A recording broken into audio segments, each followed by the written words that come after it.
Le ministre Bouekana Clément redonne la joie à 350 employés. Le vendredi 27 juillet 2012, c'est un nouveau vent qui a soufflé sur la localité de Gazibou, dans le département d'Issia, avec la réouverture de l'unité industrielle Covalma par le ministre Bouekana Clément des Eaux et Forêts.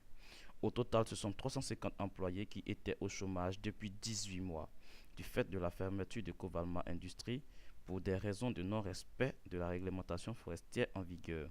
Mais après un audit pour s'assurer de la bonne exploitation des périmètres et des parcelles mises à la disposition de la structure par la SODEFOR, le ministre Bouekana Clément a donné son accord pour la réouverture des portes de Covalma.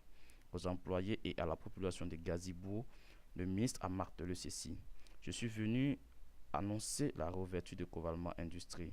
Le président de la République, son Excellence Alassane Ouattara, œuvre tous les jours pour résorber le fort taux de chômage au niveau des jeunes.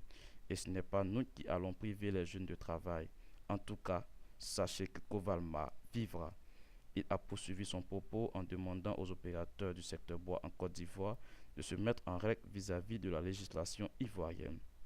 Quant aux clandestins, le ministre n'a pas voulu s'attarder sur leurs pratiques, mais une mise en garde leur a été adressée.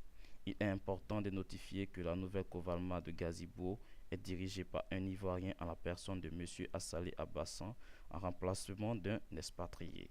Le délégué du personnel, Bla Thomas, a félicité le ministre pour les efforts consentis afin d'assainir le secteur forestier ivoirien et surtout en la traque des fraudeurs. Dans le même élan, M. Nasser Ahmed, le premier responsable de Covalma Industrie Côte d'Ivoire, a dit toute sa gratitude au ministre Bouekana Clément. Il a pris la résolution de faire sienne les recommandations et les mesures correctives qui permettront à la nouvelle Covalma d'être le fleuron de la sylviculture et de l'exploitation forestière en Côte d'Ivoire. C'est dans une ambiance de fête que s'est terminée cette cérémonie pour l'unité industrielle Covalma.